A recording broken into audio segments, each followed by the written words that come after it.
Baik, sahabatku yang dikasih dalam Tuhan. Mari kita lihat video seorang ya yang ngaku pendeta, tapi bagi saya dia bukan pendeta, bukan hamba Tuhan, tapi ini penyesat, anak muda nggak tahu sekolah teologianya di mana, ya. Tetapi dia membuat video seperti ini, ya. Anda coba lihat, Anda pakai akal sehat untuk melihatnya ya. Pikir. Urapan Tuhan pakai pengaruh apapun. Tuhan bisa pakai keledai, Tuhan bisa pakai batu, Tuhan bisa pakai apapun. Firman Tuhan berkata apa? Bahkan kain yang dipakai Paulus bisa menyembuhkan orang sakit. Oke, sahabatku yang dikasih dalam Tuhan. Anda lihat si Geren Lumoindong ini. Di mana ada sebuah kebaktian, kemudian sepatunya diletakkan di atas kursi di depan mimbar di situ, dan orang semua suruh datang untuk menjamahnya, untuk mencium sepatu itu supaya makin lebih dekat. Ini semua penyesatan. Sangat sesat sekali. Ya. Mengapa saya katakan sesat? Nah, sekarang begini dulu. Dia pakai argumentasi bahwa katanya Tuhan bisa pakai apa saja. Yes, Tuhan bisa pakai apa saja. Itu Tuhan, Maha Kuasa, pencipta langit dan bumi. Sedangkan kamu, Geren, orang berdosa. Kamu itu manusia berdosa. Kemudian dia mengutip lagi. Assalamualaikum warahmatullahi wabarakatuh. Berjumpa lagi dengan Jadi Time ya, channel yang mengedukasi dan menghibur. Nggak habis-habis ya. Pastor Geren Lumondong. Nggak boleh lagi panggil pastor ya. Geren Lumondong saja. Geren Lumondong kembali membuat heboh, teman-teman. Di mana sebelumnya kita tahu Geren Lumondong viral lantaran meminta kepada jemaat transfer uang sebelum jam 2 siang karena diperintahkan oleh Roh Kudus. Dan setelah viral, maka Geren memutuskan mundur. Karena mungkin disidang oleh GBI, dan dia merasa bahwa yang dia lakukan benar. Karena memang Roh Kudus yang berbicara kepada dia. Menurut Geren ya. Padahal yang bisa berbicara kepada manusia, itu bukan hanya Roh Kudus.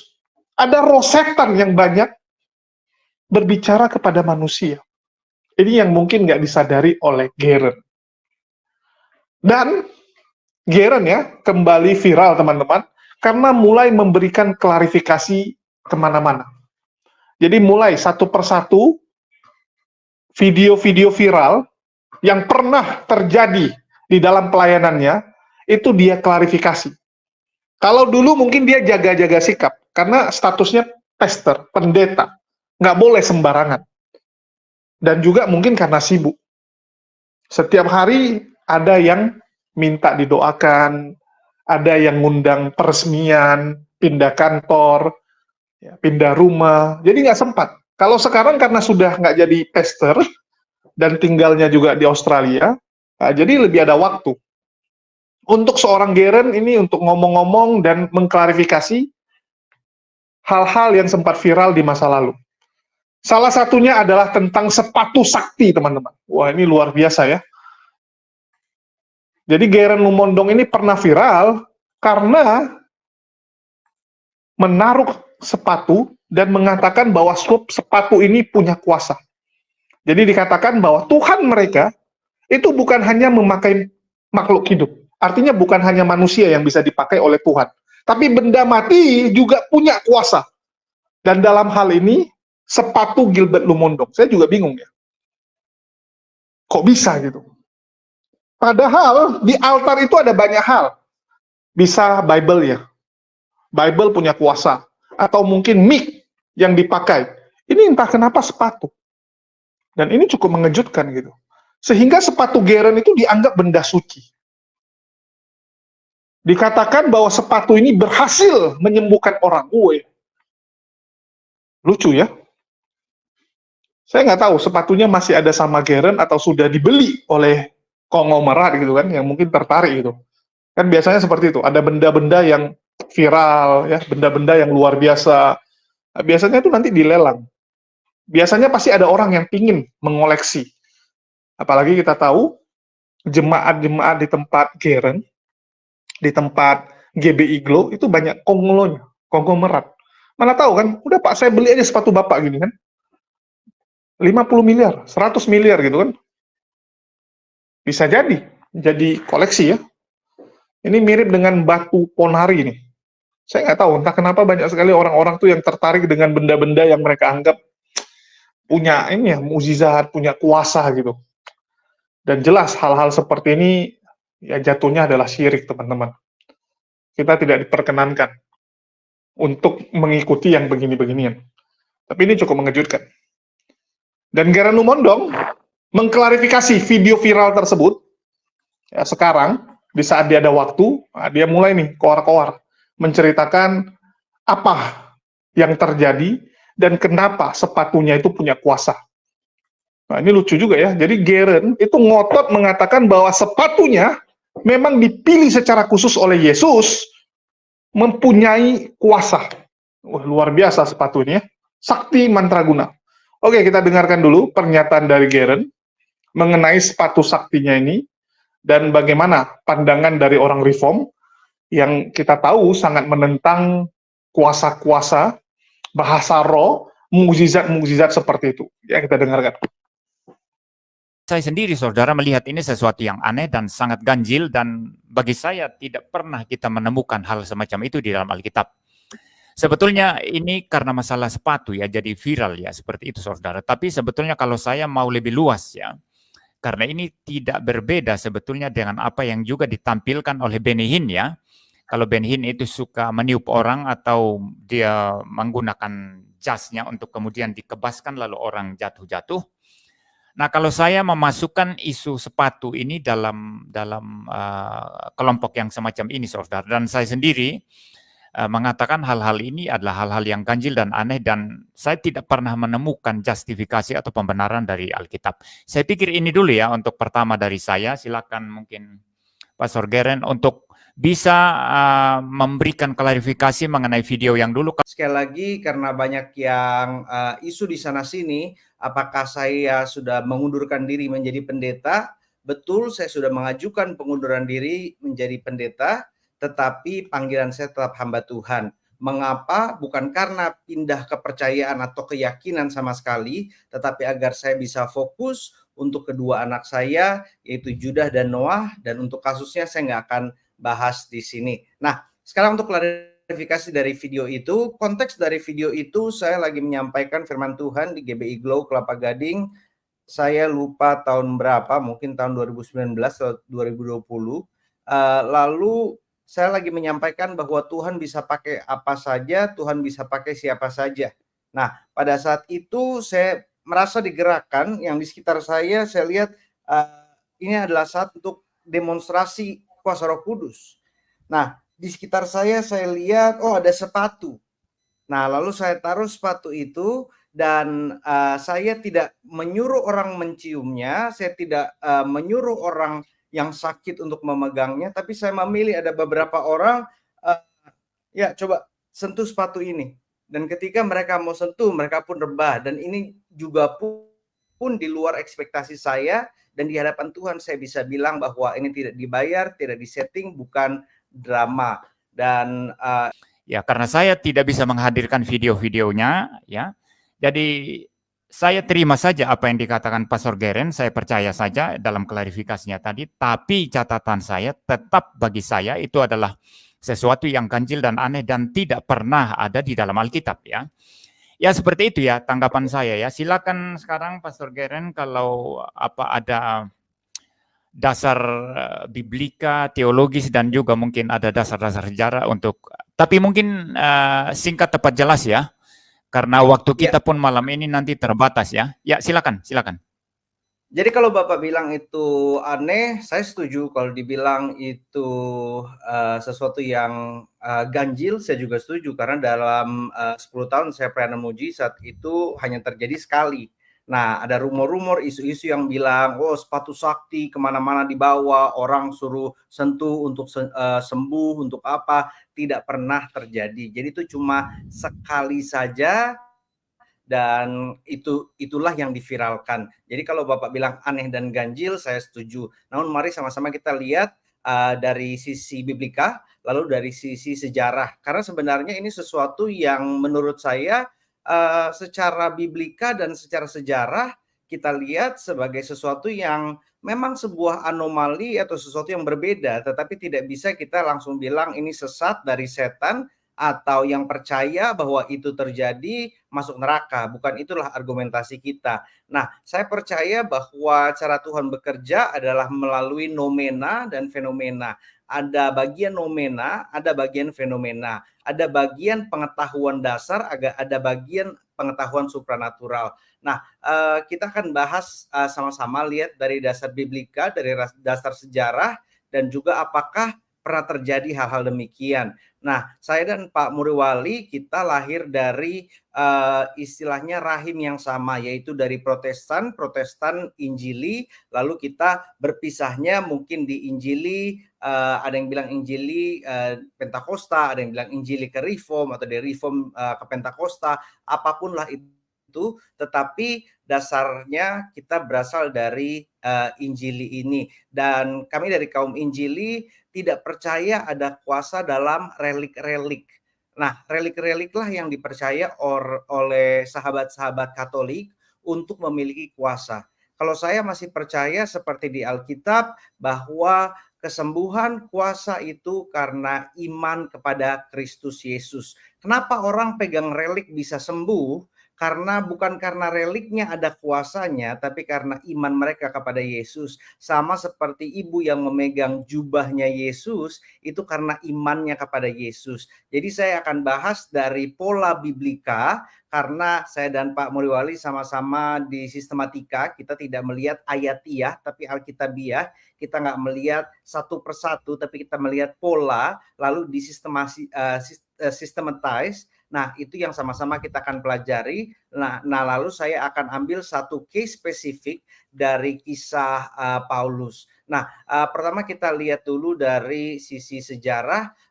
Pertama kali ini terjadi, mungkin yang saya bisa temukan adalah dalam pelayanan Agustin. Ini saya akan tunjukkan kepada saudara. Saya sekarang sudah belajar bagaimana share screen. Nah, ini dari bukunya The City of God, buku 17 sampai 22. Basilika ini sangat, saya summarize saja supaya cepat. Basilika ini sangat ramai sampai ada sebuah relik, yaitu the shrine, dan di situ ada anak muda yang memegang itu sambil berdoa, lalu ia jatuh di situ seperti dia sedang trance. Nah, sambil bergerak-gerak, sambil seperti pingsan itu, orang bingung gitu, ada yang ketakutan dan sebagainya. Many wept, ada banyak yang menangis, ada yang mau angkat dia, ada yang pikir, aduh apa yang harus dilakukan. Just as suddenly he arose, pada bagian terakhir, the trembling had stopped, he was cured. Jadi ada kesembuhan yang terjadi. Nah, ini dari ini saya pembelajaran saya soal Agustin. Tetapi ketika kita lihat maju lagi, memang ini adalah maaf, jangan diturunkan dulu, dulu. Sorry. Coba present share screen. Ini saya ambil dari Logos Bible Study. Ini saya buat sendiri. Jadi bukan saya ambil dari website, tapi saya copy paste dari Logos, dan memang ada ininya di Logos. Ya, lanjut. Nah, oke. Selanjutnya, selain daripada ini, saya juga lihat ada hal yang sama, yaitu Aquinas dan relik, di mana ia berkata, Aquinas adalah seorang teolog di tahun 1200-an, dan sekali lagi jangan cepat ambil kesimpulan bahwa saya menyamakan ini sepatu dengan sebuah relik, tetapi saya hanya ingin membuat korelasi antara Tuhan bisa memakai barang mati maupun barang hidup. Aquinas bilang demikian. Wherefore, in memory of the saints, we ought to honor any relics of theirs in a fitting manner, principally their bodies, which were temples and organs of the Holy Ghost, dwelling and operating in them. Jadi mereka adalah tempatnya Roh Kudus. Kalau saya tidak percaya relik, Pak MIM juga tidak percaya relik sekarang, tapi kita percaya bahwa Roh Kudus bisa menguasai seseorang atau Roh Kudus bisa memenuhi seseorang. Nah, cara memenuhinya dan manifestasi dari pemenuhan itu apa? Nanti kita akan lihat bersama. Nah, ini kalau misalnya saya lihat lagi dalam just soal Tuhan memakai barang ini, ada beberapa lagi termasuk surat yang dipakai oleh Luther sendiri untuk kesembuhan dari Philip Melanchthon. Ini saya coba carikan. Oke, ini sekarang saya buka ininya.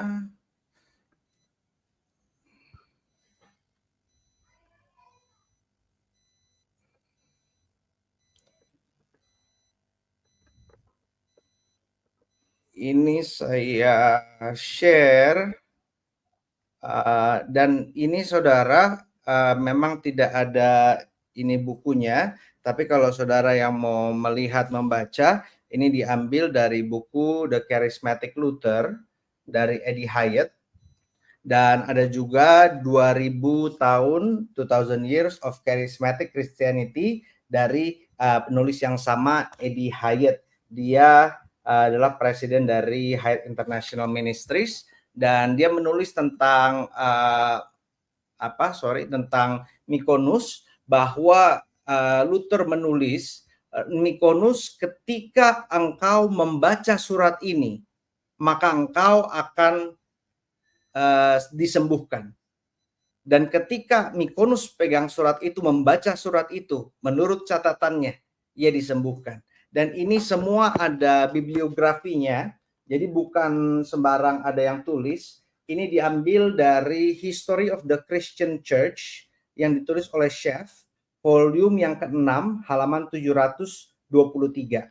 Nah, lalu selanjutnya, jadi kita sudah lihat patternnya bahwa Tuhan bisa memakai benda mati dari sejarah kekristenan. Nah, sekarang saya masuk di apa pattern Alkitabnya. Apakah di Alkitab ada? Nah, kita akan lihat Tuhan pakai apa saja di Alkitab. Ini saya share dokumen yang saya buat. Oke. Yang pertama, Tuhan bisa pakai tangan. Ini mohon maaf saya cepat aja, saya tidak akan bacakan satu persatu, tapi saudara yang di YouTube saudara bisa capture dan cek ayatnya apakah benar.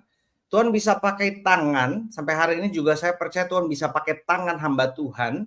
Lalu Tuhan bisa pakai pakaian seperti Elia, seperti perempuan yang menjamah jubah Yesus. Tuhan bisa pakai tongkat, seperti di Keluaran 4 ayat yang ketiga, lemparkan ke tanah, maka tongkat itu menjadi ular. Angkat tongkat itu, maka terbelahlah air. Yang keempat, Tuhan bisa pakai ludah, Markus 7 ayat 33. Yang kelima, Tuhan bisa pakai ludah campur tanah, Yohanes 9 ayat yang ke-6. Setelah ia mengaduk semua itu, ia meludah ke tanah, mengaduknya, lalu mengoleskan pada mata orang buta. Yang ke-6, Tuhan bisa pakai ular tembaga pada tiang, yaitu Bilangan 21 ayat yang ke-9. Tuhan bisa pakai bayangan, Kisah Para Rasul 5 ayat 15. Ini ketika Petrus lewat, setidak-tidaknya bayangannya mengenai salah seorang mereka, dan yang dikenainya itu dipercaya sembuh. Nah, Tuhan bisa pakai tulang belulang yang ke-8, 2 Raja-Raja 13 ayat 21. Dan Tuhan bisa pakai minyak urapan. Ini ada beberapa ayat, tetapi hanya ini yang saya cantumkan. Yakobus 5 ayat 14. Oles mereka dalam nama minyak, dalam nama Tuhan. Tuhan bisa pakai kolam, khususnya kolam Bethesda, Yohanes 5 ayat yang ke-4, sebab waktu turun malaikat Tuhan ke kolam itu dan menggoncangkan air itu. Barang siapa yang terdahulu masuk ke dalamnya, sesudah goncangan air itu menjadi sembuh, apapun juga penyakitnya. Yang ke-11, Tuhan bisa memakai tubuh hamba Tuhan, bukan hanya tangan, tetapi Paulus di Kisah Para Rasul 20 ayat yang ke-10, Paulus turun ke bawah, merebahkan diri ke atas orang muda itu, mendekapnya dan berkata, jangan ribut sebab ia masih hidup. Nah, lalu kita bisa lihat bahwa Paulus turun ke bawah ini, Paul went and fall upon him, itu seperti di 2 Raja-Raja 4 ayat 34, ketika Elia membaringkan diri di atas anak itu, anak janda yang mati, dengan mulut di atas mulut anak itu, matanya di atas mata anak itu, serta telapak tangannya, lalu diikuti dia belajar ini juga dari sebenarnya Elisa belajar ini dari Elia dari 1 Raja-Raja 17 21, lalu ia mengunjurkan badannya di atas anak itu 3 kali dan berseru pada Tuhan, ya Tuhan Allahku, pulangkanlah kiranya nyawa anak ini ke dalam tubuhnya. Yang ke-12, Tuhan bisa pakai kain atau sapu tangan. Bahkan orang membawa sapu tangan atau kain yang pernah dipakai Paulus dan meletakkannya ke atas orang-orang sakit, maka lenyaplah penyakit mereka. Yang ke-13, Tuhan bisa pakai daratan atau tanah, seperti yang di Keluaran 3 ayat yang ke-5, janganlah datang dekat-dekat, tanggalkanlah kasutmu dari kakimu, sebab tempat di mana engkau berdiri itu tanah yang kudus. Yang ke-14, Tuhan bisa pakai sungai Yordan. Elisa menyuruh orang suruhan kepadanya, pergi mandi 7 kali ke dalam sungai Yordan, maka tubuhmu akan pulih kembali sehingga engkau menjadi tahir. Sekali lagi, bukan bendanya, bukan alatnya yang kita percaya, tetapi iman orang percaya kepada Tuhan yang benar, kepada Allah Abraham, Ishak dan Yakub, atau kepada Kristus Yesus. Nah, saya percaya 3 premis ini. 4, ada beberapa premis ini. Yang pertama, Tuhan itu omnipoten, Tuhan maha kuasa dan mempunyai hak prerogatif sebagai pencipta. Saya yakin sekali susah untuk premis ini untuk ditentang. Yang kedua, premis B, Tuhan dapat menyebabkan apapun kepada apapun dalam alam semesta ini. Mau itu kepada manusia atau kepada alam atau kepada benda, kepada matter, karena God created matter. Premis C, Roh Kudus bekerja secara dinamis, tak tertebak dan mengherankan. Jadi ketika dibilang aneh dan ganjil, untuk saya juga aneh dan ganjil dan tidak pernah terulang lagi yang seperti itu. Premis D, Tuhan dapat memakai benda atau matter untuk menyalurkan kuasanya dalam kedaulatannya untuk mencapai maksud, tujuan, dan kehendaknya. Sama-sama kita lagi mau investigasi apakah mujizat sepatu ini adalah sesuatu otentik pekerjaan Tuhan atau buat-buat dari nabi palsu Geren Lumoindong. Nah, premis E, adakah preseden dan pola dalam Alkitab? Ada preseden dan pola dalam Alkitab dan sejarah gereja di mana Tuhan dapat memakai objek. Jadi konklusi dari beberapa premis ini adalah Tuhan dapat memakai objek apa saja untuk melakukan apa saja menurut kedaulatan dan kehendaknya. Saya belum bisa menjelaskan kepada saudara secara konklusif kenapa waktu itu Tuhan memilih untuk pakai sepatu dan kenapa saya lakukan. Tetapi yang saya tahu ada kesaksian dari salah satu worship leader saya yang sakit darah rendah. Ketika itu saya nggak tahu, tapi ada beberapa orang, salah satu dia yang coba menyentuhnya, dan hari itu, dan karena dia ikut saya beberapa kali pelayanan, mungkin bukan di momen itu, tapi hari itu darah rendahnya disembuhkan dari anemia kalau saya nggak salah. Nah, ini dasar alkitabiahnya. Kalau misalnya kita lihat, Pastor Geren, saya pikir cukup dulu ya. Saya pikir cukup dulu. Ada 2 hal yang panjang lebar Anda jelaskan. Saya harus memberikan catatan-catatan, komentar-komentar saya dan juga kritikan-kritikan saya ya. Jadi setelah itu nanti baru Anda melanjutkan lagi. Ya, baik. Yang pertama, Anda mengutip tadi ada 3 tokoh ya, Agustinus, kemudian Thomas Aquinas, lalu juga ada Martin Luther ya. Nah, kelemahan yang paling mendasar dari kutipan-kutipan Anda tidak mengutip buku. Ya, Anda harusnya mengutip buku. Kalau di City of God-nya Agustinus, Anda harus tampilkan halaman yang Anda kutip itu sehingga kita bisa melihat konteksnya. Dan saya tidak bisa berkata apapun karena Anda itu mencuplik sesuatu dari The City of God dan saya tidak tahu konteksnya apa. Ya, seperti itu. Maka dalam interaksi ini kalau mau ilmiah dan akademik itu meaningless, itu tidak ada artinya. Lalu mengenai Thomas Aquinas tadi ya. Thomas Aquinas Anda kutip itu berkenaan dengan relikwi ya atau relics ya. Nah, relikwi ini justru itu yang ditentang oleh para reformator sebetulnya ya. Termasuk Protestan ya secara umum ya, juga gereja-gereja reform. karena menganggap bahwa barang-barang atau apapun peninggalan para rasul itu, peninggalan orang-orang suci, the saints ya, itu dianggap mempunyai sesuatu khasiat atau apa ya yang semacam itu. Dan itu adalah sesuatu yang secara apa namanya, secara mendasar itu bertentangan dengan reformasi itu, sehingga kalau Anda mau menggabungkan antara Aquinas dengan Martin Luther di dalam hal ini, itu Anda menggabungkan dua hal yang berantitesis, sehingga bagi saya ini saja tidak bisa Anda jadikan dasar untuk membela apa yang Anda mau bela sekarang ya, masalah sepatu itu. Nah, khusus mengenai masalah relikwi ini, sebetulnya kita melihat contoh yang sangat nyata di dalam Alkitab itu, bahwa apa namanya, tongkat Harun itu disembah itu oleh orang-orang Israel.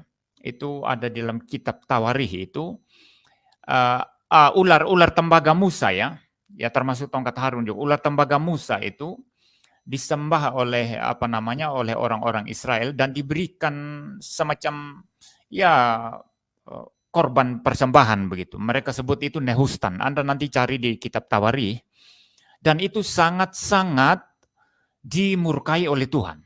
Itu Anda nanti silakan membaca itu ya. Jadi kita tidak pernah membenarkan adanya relikwi-relikwi ya.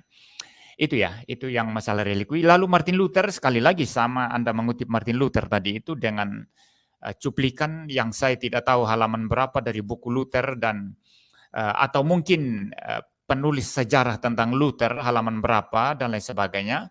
Jadi untuk basis pembelaan Anda di sini, kalau ini kita mau anggap sesuatu interaksi yang ilmiah, apalagi akademik ya, itu tidak memadai dan meaningless di sini Anda hadirkan. Itu meaningless ya.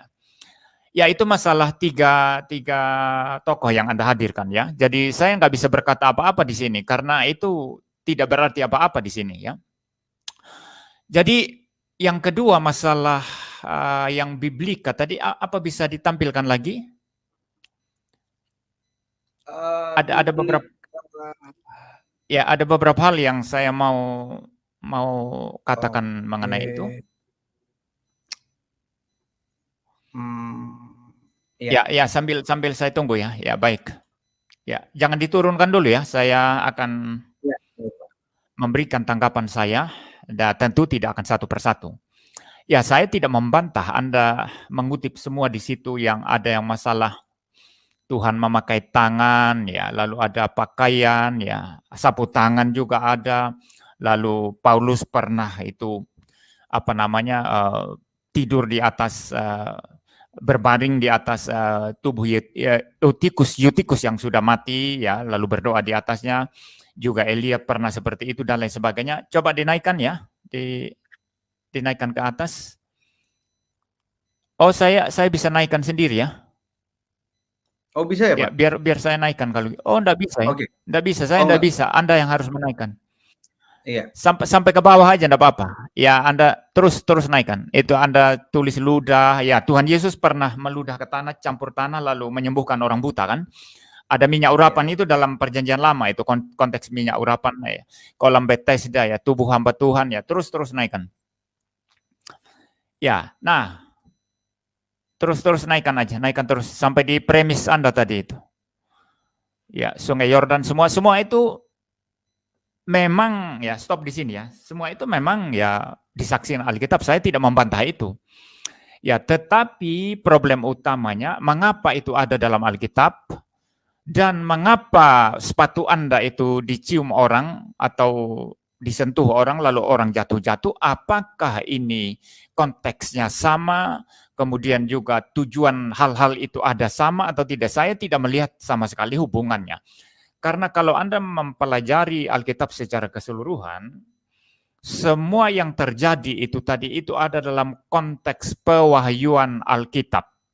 Di mana secara progresif Tuhan itu sedang mewahyukan kebenarannya. Di bagian-bagian tertentu dalam sejarah pewahyuan Alkitab itu ada mujizat-mujizat, tetapi lebih banyak lagi di bagian-bagian tertentu tidak ada mujizat sama sekali.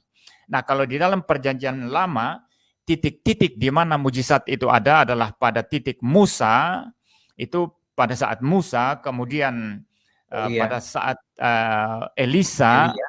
dan Elia. Ya, bahkan tulang Elisa pun itu bisa membangkitkan orang mati. Itu ada kisahnya itu di dalam Alkitab itu. Iya, Jadi itu semua terjadi dalam konteks pewahyuan Alkitab. Dan memang hal-hal semacam itu dibutuhkan ada di dalam konteks ini. Lalu di dalam perjanjian baru juga, jangan diturunkan dulu ya, saya bahas premisnya nanti. Tidak apa-apa, biarkan aja dulu. Nanti foto kita jadi kecil, Pak. Tidak apa-apa, tidak masalah. Kan tetap ganteng juga kan, tidak masalah. Puji Tuhan. Ya, saya naikkan lagi ya. Ya, biar aja, tidak apa-apa. Nah, di dalam perjanjian baru sama ya, itu era Yohanes Pembaptis, sekalipun dia sangat berkuasa sekali, tidak ada mujizat dilakukan, maksudnya dalam pelayanan Yohanes Pembaptis, tetapi ketika masuk pelayanan Tuhan Yesus itu, kemudian mujizat bermunculan, dan para rasul setelah Tuhan Yesus masih mujizat bermunculan, tetapi setelah itu juga kembali mujizat tidak ada ya. Nah, semua mujizat atau kejadian-kejadian semacam itu muncul itu bukan tanpa tujuan, tetapi itu semua berada di dalam sejarah pewahyuan Alkitab.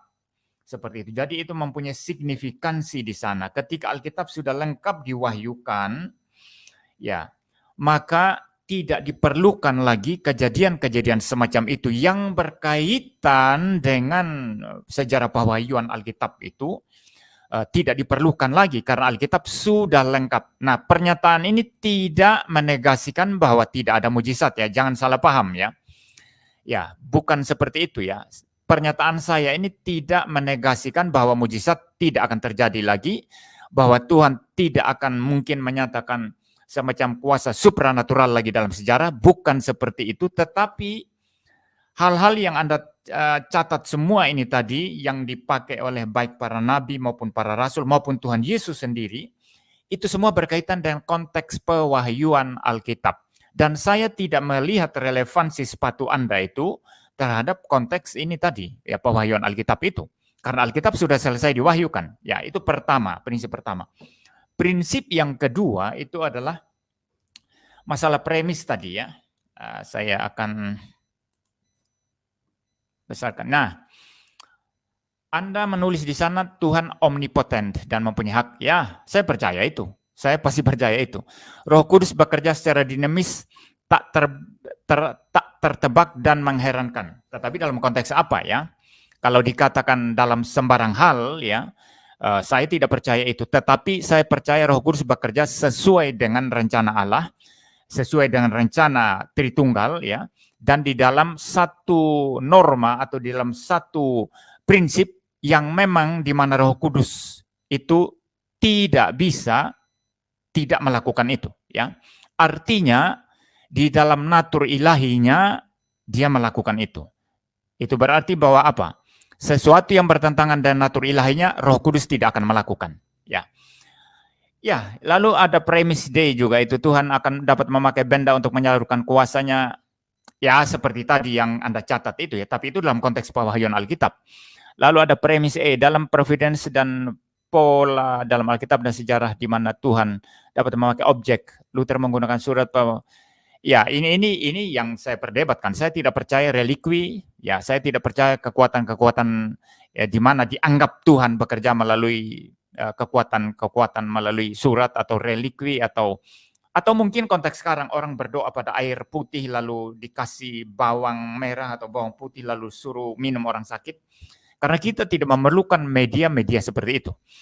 Ya baik, jadi gini, yang paling fundamental yang saya permasalahkan dari premis-premis Anda ini itu adalah bahwa Anda menegasikan satu kuasa lain di luar kuasa Tuhan yang berpotensi atau juga mempunyai kemungkinan untuk bermain di dalamnya. Ya, Anda menulis Tuhan di sana, tetapi jangan lupa di luar Tuhan ada kuasa setan yang juga bisa bermain. Setan tidak omnipoten, setan tidak maha kuasa, tetapi mempunyai kuasa. kuasanya terbatas, tetapi dia bisa juga melakukan dalam level tertentu semacam perkara-perkara ajaib, ya. Seperti waktu di Mesir Musa melemparkan tongkatnya jadi ular, itu ahli-ahli nujum Mesir juga itu melakukan itu dan mereka bisa, tetapi kuasa Tuhan lebih besar dan mereka dikalahkan semua, ya. Seperti itu. Jadi tetap ada kemungkinan lain, ada kuasa lain di luar kuasa Tuhan yang bisa bekerja. Termasuk saya percaya sekali di dalam hal melakukan kejadian-kejadian yang kita anggap supranatural, termasuk menyembuhkan penyakit. Saya percaya dukun bisa menyembuhkan penyakit. Saya percaya itu. Tetapi saya percaya itu kuasa kegelapan, kuasa setan, dan itu kuasa yang bertentangan dengan kuasa Tuhan. Ya. Jadi ya, di dalam premis Anda ini secara filosofis atau secara logis, ya, itu tidak dapat dibenarkan sebetulnya, kecuali yang eksis di alam semesta ini kuasa Tuhan satu-satunya tanpa counterfeit, ya, tanpa kuasa palsu yang mengimitasi kuasa Tuhan. Nah, ini baru bisa dibenarkan. Tapi kalau masih ada kuasa-kuasa lain, premis ini tidak dapat dibenarkan, ya, tidak bisa dikunci seperti ini. Jadi tetap terbuka untuk kemungkinan lain. Ini ilmu logika ini. Wih, ngeri ya teman-teman. Jadi ada beberapa poin yang teman-teman harus tahu. Yang pertama, penegasan bahwa Geren sudah mundur dari pendeta dan fokus kepada anak-anaknya. Saya nggak tahu kenapa harus fokus kepada anak-anaknya. Bukankah ada istrinya? Bukankah dia punya baby sister harusnya? Tetapi dibilang ada kasus. Ada kasus yang membuat dia harus mundur dari pendeta. Dan dia nggak mau cerita, ya udahlah. Karena dia nggak mau cerita, ya paling orang cuma bisa menduga-duga, kan begitu. Ya. Oke, kita balik ke konteks yang mau dibahas. Dikatakan bahwa Tuhan itu bisa memakai siapa saja, dan termasuk benda mati. Bukan hanya yang hidup, tetapi benda mati. Untuk menunjukkan kuasa Tuhan. Ya ini bahaya teman-teman.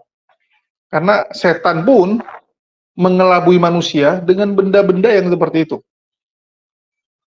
Geren mengatakan bahwa dia taruh sepatu itu, dan tiba-tiba jemaat berebut untuk menyentuh, bahkan ada yang mencium sepatu tersebut. Wih, nah, ini yang bahaya ya, mencium sepatu tersebut. Geren sendiri mengakui bahwa bagi dia, ini adalah sesuatu yang aneh dan ganjil. Dia setuju, ini anomali, sesuatu yang tidak biasa. Bahkan dalam 10 tahun pelayanan Geren, baru kali ini, Roh Kudus menyuruh dia melakukan hal tersebut.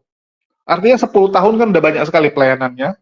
Setiap minggu khotbah, belum lagi hari biasa juga khotbah ketemu orang. Ya, baru sekali dia bilang kuasa ngalir ke sepatunya itu. Jadi sepatunya yang jadi media. Dan menurut Geren itu hal yang lumrah. Apalagi kalau mengacu kepada Katolik. Di Katolik ada yang namanya benda-benda suci, relik. Jadi bagi teman-teman, Katolik memang mempunyai benda-benda seperti itu. Itulah kenapa kayak kalung salib, ya, benda-benda suci itu didoakan dengan sangat sering. Ya, karena memang dianggap punya kuasa. Bahkan dulu ya, di zaman dulu tuh kan mereka Vatikan itu punya tim yang ngurusin hantu-hantuan gitu. Ya, jadi memang ada spesialisnya. Itu juga mereka bawa benda-benda suci, relik-relik suci gitu. Jadi kalau yang kroco nggak bisa selesaikan, nanti bosnya yang dikirim. Dan itu banyak. Banyak sekali hal-hal supranatural yang terjadi. Menurut catatan dari Katolik ya, bukan saya. Tapi Katolik percaya yang gituan. Dan mereka mengakui benda suci.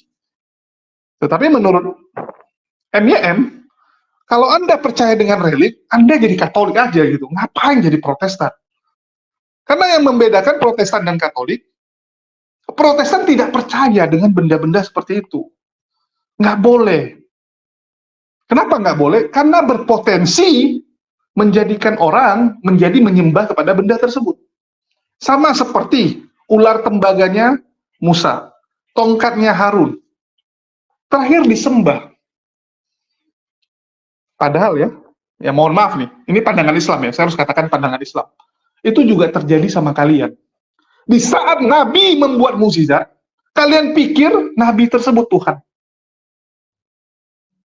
Itulah kenapa di Quran kita nggak pernah fokus dengan yang namanya mukjizat, enggak. Karena kalau fokus dengan mukjizat jadinya seperti ini, teman-teman.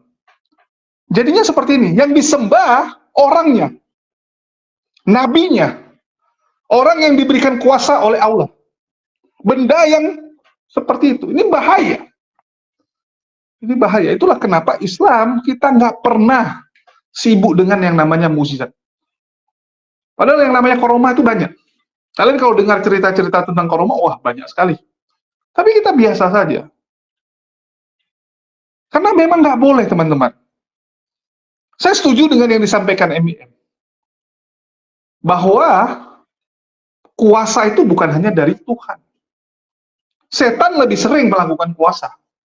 Setan menyembuhkan. Itulah kenapa dukun ada yang bisa menyembuhkan. Bisa bikin kaya. Itu lihat tuh, berapa banyak orang yang ke Gunung Kawi, ke pantai Laut Selatan, yang membuat perjanjian-perjanjian dengan setan, bahkan ada yang bilang apa pelihara tuyul dan sebagainya gitu. Bisa. Islam melarang hal tersebut. Karena memang manusia bisa jatuh ke dalam yang beginian. Kesirikan ini gampang kali orang jatuh. Ada yang sakti dikit, wah disembah. Sakti sedikit. Gurita bisa tebak pemenang Piala Dunia, langsung dia disembah, teman-teman. Ini kan gawat. Nabi Isa alaihissalam bisa melakukan mukjizat, dianggap Tuhan, disembah.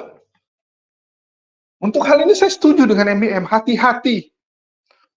Tujuannya apa? Kalau dulu Nabi membuat mukjizat tujuannya supaya orang tahu bahwa dia adalah utusan Allah.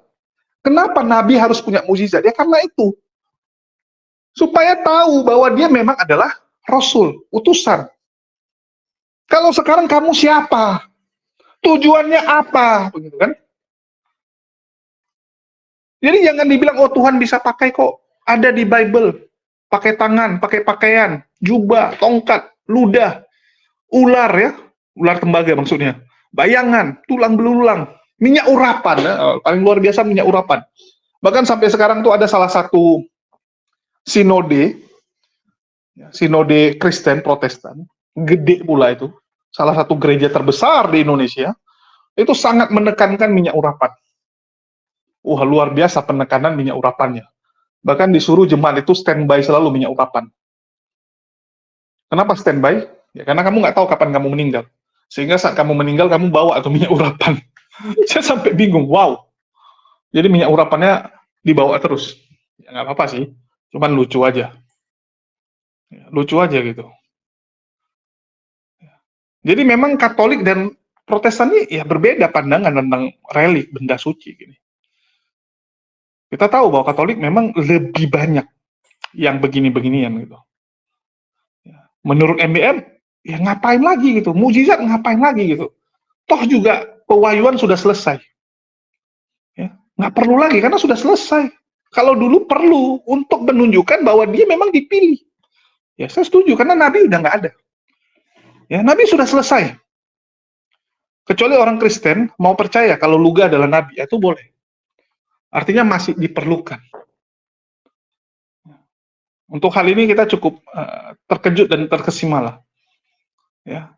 Dan harusnya MIM nanya juga itu, ini sepatu masih dipakai nggak, Pastor Geren, atau sudah dibeli sama konglomerat?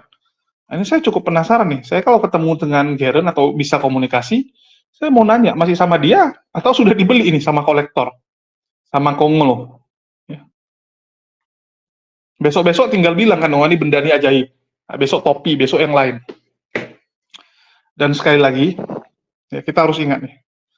Kita harus ingat sekali teman-teman ya. Setan sangat suka mengelabui manusia dengan benda-benda. Sangat suka. Sengaja. Ya, sengaja misalnya kalian celupkan batu ini ke air terus kalian minum, tiba-tiba kalian sembuh. Ya, tiba-tiba kalian bisa pakai gitu kan, jadi perkasa atau apa gitu. Nah, sehingga kalian merasa bahwa wah ini punya kuasa. Nah, ini bahaya. Syirik ini. Nah, ini syirik. Dan itu banyak terjadi. Banyak sekali terjadi. Dan saya berharap jangan ada ya, yang dari pihak kita tuh gampang sekali terkecoh. Karena yang begini-beginian tuh Ya, kita tahu lah, itu semua dari iblis, dari setan. Untuk membuat manusia itu jatuh ke dalam dosa, untuk membuat kita terkecoh. Dari dulu.